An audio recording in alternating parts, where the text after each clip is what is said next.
Welcome back. Afroz merchant साहब हमारे साथ मौजूद हैं। जिस तरीके से अभी तक उन्होंने दो टोक अंदाज में बात कही कि पाकिस्तान की मईशत किस तरफ खड़ी है और किस तरफ ले जाने के लिए क्या कुछ इकदाम करने होंगे, अब बात रह जाती है पाकिस्तान की मईशत का एक अहम रिफ्लेक्शन है पाकिस्तान की मईशत का पाकिस्तान स्टॉक एक्सचेंज। जिस तरीके से पाकिस्तान स्टॉक एक्सचेंज में हालिया तेजी देखने में आई, जो रैली बनती हुई नजर आई, जिससे इंडेक्स में तकरीबन 4 से 4.5 पॉइंट्स का स्ट्रेट इजाफा देखा गया। अब बात हो चली है कि क्या ये इंडेक्स 50,000 या 53,000 तक क्रॉस करेगा या नहीं, और ये रैली बिल आखिर बजट के हवाले से प्री बजट तक महदूद रहेगी या बजट के इख्तिताम पे भी ये रैली मजीद स्ट्रॉन्गर हो जाएगी। अफरोज साहब, पहले तो ये बता दें कि ये रैली ये प्री बजट है या बजट अनाउंसमेंट के बाद ये रैली में शिद्दत आ सकती है, इसमें एक और एक नई फ्रेशनेस आ सकती है? देखें, अगर मुझे आप 2 मिनट दें तो मैं आपको एक्सप्लेन करूं कि देखें, स्टॉक मार्केट को कहा जाता है it is a barometer of economy को मेजर करना है तो आप स्टॉक मार्केट को देखें। इसी तरह स्टॉक मार्केट को मेजर करना है तो उसके लिए एक टर्मिनोलॉजी यूज होती है दुनिया की कोई भी स्टॉक एक्सचेंज हो, प्राइस अर्निंग्स मल्टीपल्स। अब हमारे व्यूवर्स के लिए कि बहुत सारे लोग को ये पी क्या होता है वो शायद ना मालूम हो, मैं बहुत ही एक लेमेंस लैंग्वेज में कोशिश करूं समझाने की कि एक आप कोई दुकान लेते हैं 100 रुपये की और वो आपको 10 रुपया कमा के दे रहा है, तो 100 को आप 10 से डिवाइड करेंगे और प्राइस अर्निंग्स मल्टीपल्स आपका 10 हो गया। और एक और पान की दुकान है, वो भी 100 रुपये में मिल रही है, वो आपको साल में 15 रुपया कमा के दे रहा है। तो वो आप 100 रुपये के इन्वेस्टमेंट में जो 15 रुपया कमा के दे रहा है वो आप खरीदेंगे, या 100 रुपये के इन्वेस्टमेंट में जो 10 रुपया दे रहा है वो कमा के देंगे? ऑब्वियसली जो 15 रुपया कमा के दे रहा है वही आप चीज खरीदेंगे। तो इसको स्टॉक मार्केट के लैंग्वेज में कहा जाता है प्राइस अर्निंग्स मल्टीपल्स। हमारी जो सारे 500 कंपनीज या प्राइमरीली केसी 100 की हम बात कर रहे हैं कि 90% कैप्चर करता है, केसी 100 इंडेक्स इस वक्त ट्रेड कर रहा है प्राइस अर्निंग्स मल्टीपल्स ऑफ 7।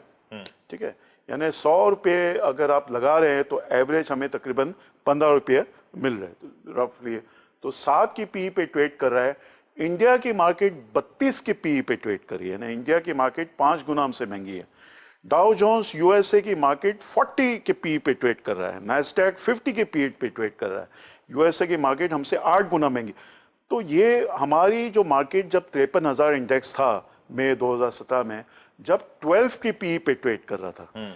चलें, अगर हम समझें कि हमारी इकोनॉमी और हमारी बाकी चीज़ें, डेमोक्रेसी, वो सारे को देखते हुए कि हम इंडिया जैसे इतने वो स्टेबल नहीं है in terms of both democracy, security, दुनिया भर के इन्वेस्टर्स वहाँ इन्वेस्ट करते हैं, यूएसए ज़ाहिर है उससे कम।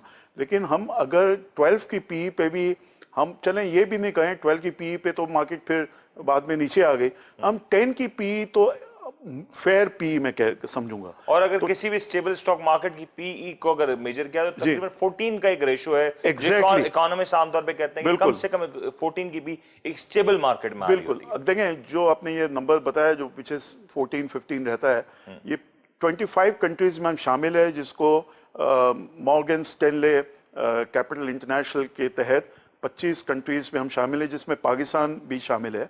और MSCI की जो पी है वो 15 है और हमारी पी 7 है या 14 भी आप कह लें, ऊपर नीचे होता रहता है। तो हमारी तो 50% नीचे है। तो 10 तो हम चले, 14-15 मैं नहीं कह रहा हूँ, लेकिन 10 की पी पे अगर मार्केट आती है, 7 की पी पे है, 7 से 10 पे आती है, तो तकरीबन 50% गुंजाइश है। यानी 48,000 पे 50%, 24,000 पॉइंट्स होते हैं। तो ये मार्केट में over a period of time तो ये 70,000 पे पहुंचती है, जब जाके पी के 10 पे आती है, 12 भी नहीं, 10। तो अर्निंग्स हमारी इतनी बढ़ गई है। अभी भी मैं समझता हूँ हमारे ब्लू चिप्स ऐसे स्टॉक्स हैं जो आपको, मैं अगेन नाम नहीं लेना चाह रहा, कोई सेक्टर्स तो बता सेक्टर, हाँ, बैंकिंग सेक्टर है, मैं नाम लेना। एक बैंक है जिसने 80 साल में 35 अरब का हाईएस्ट प्रॉफिट किया है, प्रॉफिट आफ्टर टैक्स। 60 अरब का प्री टैक्स प्रॉफिट, 35 अरब। वो 2016 में 314 रुपए तक गया, हाई बनाया। आज वो उसने पिछले साल 31 अरब का प्रॉफिट किया है, यानी 80 साल की हिस्ट्री में सेकेंड हाईएस्ट प्रॉफिट। और वो क्यों 130 से 135 पे चल रहा है? अभी भी ब्लू चिप्स हमारे हेवीली अंडरवैल्यूड है। और मैं समझता हूँ अगर FATF से हम निकलते हैं अल्हम्दुलिल्लाह, अगर मुझे तो 90-95% उम्मीद है, तो हम जो है ये फॉरेनर्स काफ़ी आएंगे, एंड फॉरेनर्स वो ब्लू चिप्स में, because they read financial statements, they don't invest in any country without reading financial statements.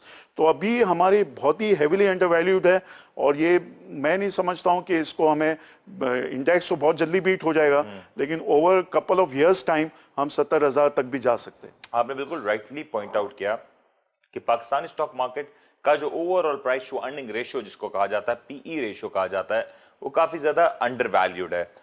लेकिन जिस तरीके से एक और बात बहुत अहम है कि पाकिस्तान स्टॉक एक्सचेंज में काफी अरसे से देखा जा रहा है, शायद पाकिस्तान एमएससीआई स्टॉक एक्सचेंज का एमएससीआई इंडेक्स में होने की वजह से या दीगर वजूहत की वजह से या एफएटीएफ की वजह से पाकिस्तान की मईशत में, पाकिस्तान की स्टॉक मार्केट में फॉरेनर्स का इनफ्लो बहुत हद तक महदूद हो गया है। अफरोज साहब, फॉरेनर्स पाकिस्तानी मार्केट में क्यों नहीं आ रहा? क्या पाकिस्तानी स्टॉक मार्केट अच्छा पे आउट नहीं देती, डिविडेंड्स नहीं देती, क्या मामला हैं? देखिए, 2-3 वजूहत थी। एक तो जैसा हमने अभी बात की कि हम ग्रे लिस्ट में चले गए थे जून 2018, उसके बाद हमारी रूपी जो है बहुत ही वॉलेटाइल और बहुत ही actually it was highly, I would say कि वो अंडर वैल्यूड थी, जो अब सही उस पे आई है। रियल इफेक्टिव एक्सचेंज रेट जिसको हम कहते हैं 100 के बराबर है। तो ये रूपी की वजह से जो स्टेबल नहीं था, जिसकी वजह से हमारे फॉरेनर्स गए।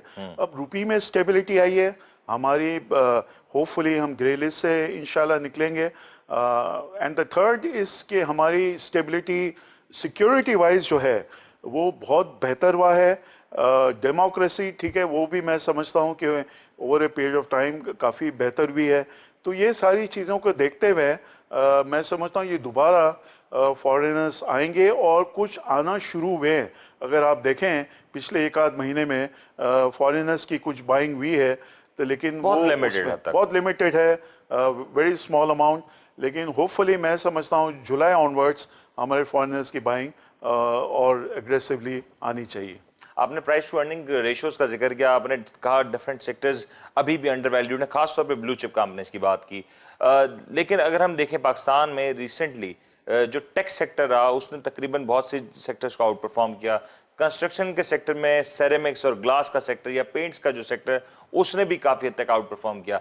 लेकिन अगर दो important sectors Pakistan stock exchange के, जो weightage wise Pakistan stock exchange का बड़ा अहम पिलर है, वो है ऑयल सेक्टर, जिसमें ऑयल एक्सप्लोरेशन आ जाता है और ऑयल मार्केटिंग आ जाता है, बैंकिंग सेक्टर आ जाता है। ये दो मेजर सेक्टर्स हैं जो काफी अरसे से अंडर वैल्यूड हैं। ऑयल की कीमतें इंटरनेशनल मार्केट में बढ़ गई हैं, तकरीबन 60% तक गेन आ चुका है, लेकिन अभी भी ऑयल की प्राइसेस के हवाले से जो इम्पैक्ट आना बनता था वो अभी तक नजर नहीं आ रहा, और यही वजह है कि स्टॉक एक्सचेंज का जो इंडेक्स है वो अभी तक ग्रो नहीं किया। ये क्यों इस तरीके से वेरिएशन आ रहा है, क्यों ट्रेंड्स तब्दील हो गए स्टॉक मार्केट के? अब देखें, हमारे मार्केट में भी और दुनिया भर में बैंकिंग फॉर एग्जांपल आपने बिल्कुल मैं समझता हूँ हेवीली अंडर वैल्यूड है। उसकी अगेन एक और अकाउंटिंग टर्मिनोलॉजी होती है breakup value of shares. Breakup value of shares जितना होता है, अगर 100 रुपये किसी बैंक का ब्रेकअप वैल्यू है तो उसकी मार्केट प्राइस 200 से 250 होती है। अभी तो ये हो गया है कि हमारी अगर वो 100 रुपया ब्रेकअप वैल्यू है तो कुछ स्टॉक्स की मार्केट प्राइस उससे कम है।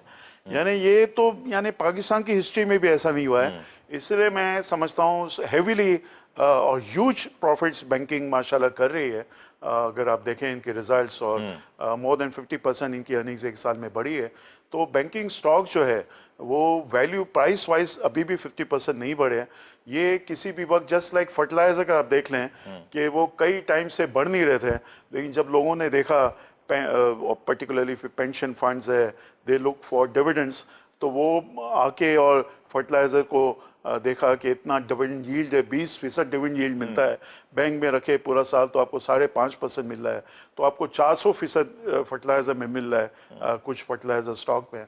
तो ये इवेंचुअली मैं समझता हूँ कि इस वक्त बहुत ज़्यादा ट्रेडिंग नॉन ब्लू चिप्स में भी है पिछले 1.5-2 साल में। सर रिकॉर्ड वॉल्यूम्स हो रहे हैं नॉन ब्लू चिप कंपनीज में। आज स्टॉक एक्सचेंज जिन वॉल्यूम्स के ऊपर बड़ा प्राउड हमें आ रहा है, आज उन वॉल्यूम्स का एक सिग्निफिकेंट शेयर पोर्शन उन कंपनीज का है जो शायद अंडर ₹5 या अंडर ₹10 ट्रेड कर वैल्यू रखती हैं, और उनकी ट्रेडिंग वॉल्यूम्स हम देख रहे हैं कि तकरीबन 90 अरब तक वॉल्यूम्स का वो एक स्क्रिप्ट में आ रहा है। तो क्या लोगों का रुझान बदल गया है? लोग अब लॉन्ग टर्म इन्वेस्टमेंट को तरजीह नहीं दे रहे?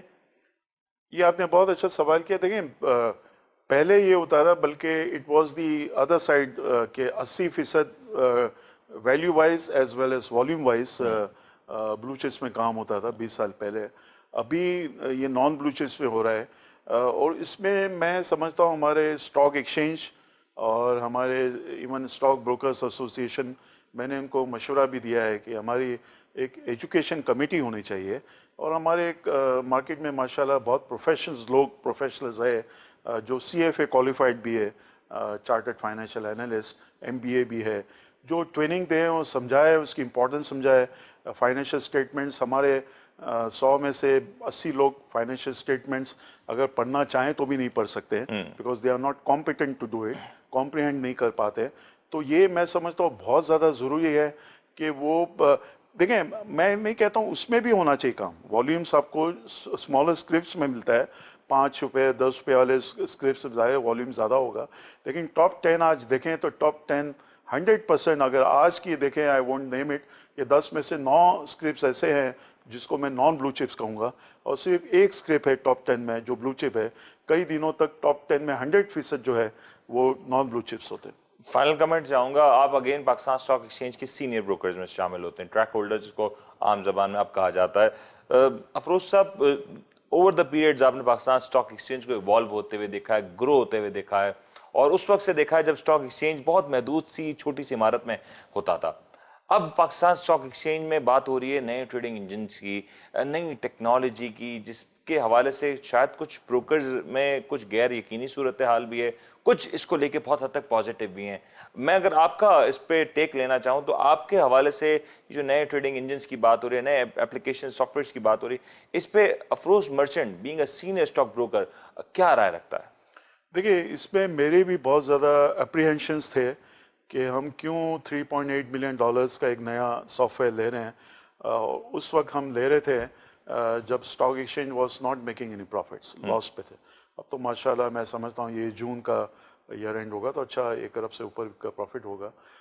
तो ये उस वक्त ये फैसला किया गया, हम भी ये समझ रहे थे। लेकिन जब हमें एक स्टॉक एक्सचेंज ने इंक्लूडिंग द पास्ट चेयरमैन, जब हमें उन्होंने ब्रीफ किया तो हमें बहुत सारी चीज़ें समझ में आई कि ये अगर आप देखें तो इवेंचुअली अगर हमारे देखें दुनिया में कहीं भी सॉफ्टवेयर के हर साल उसकी मेंटेनेंस कॉस्ट, उसकी अपग्रेडेशन कॉस्ट, वो ह्यूज कॉस्ट होती है दुनिया में, किसी भी इदारे में कोई भी सॉफ्टवेयर हो। तो ये हमें देखा गया कि उसमें eventually over a period of 5 years हमें कोई इतना जितना हम मेंटेनेंस कॉस्ट हम दे रहे थे, थोड़ा सा शायद एडिशनल हमें देना पड़े। तो as far as cost is concern, और आप देखेंगे, आप खुद भी फाइनेंशियल स्टेटमेंट देख सकते हैं स्टॉक एक्सचेंज की हर क्वार्टर में, तो उसका इम्पैक्ट आईटी के कॉस्ट में इतना कोई मैसिव नहीं आया, बहुत कम है, बहुत मामूली सा। बाकी ये क्यों ज़रूरी था, देखें ये शेंज़ेन स्टॉक एक्सचेंज जो है दुनिया की जो है वो अब सेकेंड बिगेस्ट स्टॉक एक्सचेंज बन गई दुनिया की, एशिया की नहीं, दुनिया की। न्यूयॉर्क स्टॉक एक्सचेंज के बाद Shenzhen is the biggest stock exchange in the world. उसका सॉफ्टवेयर यानी स्टेट ऑफ द आर्ट हमें, यानी आप ये सोचें कि जो हमें, जब ये सिर्फ आपको इसकी स्पीड का मैं बताऊं कि जो चीज़ें आधे घंटे में ये सिस्टम करता था वो 10 और 15 सेकंड में करेगा। ओके ना, तो ये ह्यूज, मैं समझता हूँ कभी भी कोई नया सॉफ्टवेयर आता है, किट्स का फॉर एग्जांपल, हमें जो online trading platform stock exchange में 3 साल पहले हम क्लाइंट्स को अब वो किट्स दे रहे हैं, किट्स के नाम से जो है कराची इंटरनेट ट्रेडिंग सिस्टम, उसमें भी काफ़ी क्रिटिसिज्म शुरू में आया था। लेकिन आज तो ऐसा लग रहा है कि हम किट्स के बगैर तो शायद सर्वाइव ही नहीं कर सकते हैं। पर्टिकुलरली आई वुड से this is a blessing for small brokers कि हम एक रीजनेबल मंथली सब्सक्रिप्शन फ़ी दे रहे हैं, अदरवाइज तो ह्यूज आपको इन्वेस्टमेंट चाहिए अगर आप अपना online trading platform approximately 1 million से above for a year. Exactly जी। बट ये स्टॉक एक्सचेंज का सब्सक्रिप्शन तो इट्स वेरी स्मॉल अमाउंट के, हाँ, जो स्मॉल ब्रोकर्स है, जो पाकिस्तान का छोटा से छोटा स्टॉक ब्रोकरेज हाउस भी अफोर्ड कर सकता है, छोटे से छोटा ब्रोकरेज हाउस भी अफोर्ड कर सकता है। अफरोज अली मर्चेंट साहब, again thank you so much, आप हमारे साथ इस प्रोग्राम में आए, और जिस तरीके से हमारा ये जो स्पेशल ट्रांसमिशन चल रहे हैं पाकिस्तान की मईशत के हवाले से, पाकिस्तान के अपकमिंग बजट के हवाले से, आज अफरोज अली मर्चेंट साहब ने तमाम तर पहलुओं पे बखूबी बात की। इन्होंने जो कुछ कहा मैं अपने व्यूअर्स के ऊपर छोड़ता हूं कि क्या आप इनकी राय से किस हद तक मुत्तफिक हैं, और क्या आपको भी इतना ही लगता है कि जो कुछ इन्होंने कहा क्या वैसा ही पाकिस्तान की मैशत में हो रहा है या नहीं? पाकिस्तान की मैशत के हवाले से फिलहाल जो खबरें आ रही हैं, जो आदाद शमार सामने आ रहे हैं, वो काफ़ी हद तक मुस्बत है। जिस तरीके से पाकिस्तान की मैशत इस वक्त परफॉर्म कर रही है, कहना होगा कि पाकिस्तान तहरीक इंसाफ, बिलखुसूस इमरान खान साहब ने जो हुकूमत में आते ही जो कड़े इकदाम लिए, वो बहुत हद तक अहम थे और आज हमें इन सब के समरात नजर आ रहे हैं। बड़ा इंपॉर्टेंट है कि पाकिस्तान की मैशत इसी तरीके से स्ट्रांग रहे, आगे बढ़ती रहे और पाकिस्तान की मैशत आगे से आगे मजीद फॉरवर्ड होती रहे। दूसरा इंपॉर्टेंट पहलू यह भी होगा कि पाकिस्तानी मैशत के असरात आम आवाम तक आए। जिस तरीके से आज पाकिस्तान की मैशत के तमाम तर सेक्टर्स में ग्रोथ नजर आ रही है, तो वहां पे पाकिस्तान में अफरात ज़र यानी महंगाई का एक ऐसा शोबा है जिसके ऊपर गवर्नमेंट के लिए बड़ा अहम चैलेंज है और इसको कंट्रोल करना गवर्नमेंट के लिए अव्वलीन तरजीह होना चाहिए। आने वाला बजट जिसमें तमाम तर निगाहें मरकूज होंगी गवर्नमेंट की तरजीहात के ऊपर, एजुकेशन सेक्टर हो, एग्रीकल्चर सेक्टर हो, कंस्ट्रक्शन सेक्टर हो या दीगर जितने भी शोबे हों, पाकिस्तान के तमाम तर शोबों के ऊपर क्या हुकूमत की पॉलिसी होगी, ये पॉलिसी पाकिस्तान की तामीर और तरक्की के लिए नई डायमेंशंस का तयन करेगी। उम्मीद करते हैं कि आने वाला बजट पाकिस्तानी अवाम के लिए एक बेहतर बजट साबित हो। इस बार का बजट पाकिस्तानी अवाम के लिए खुशियां लेके आए और कहीं ना कहीं कुछ हद तक रिलीफ भी लेके आए। उम्मीद है आपको आज का प्रोग्राम पसंद आया होगा। अपने होस्ट मुनीम को इजाजत दीजिए। अपना बहुत बहुत ख्याल रखिएगा। अल्लाह हाफिज।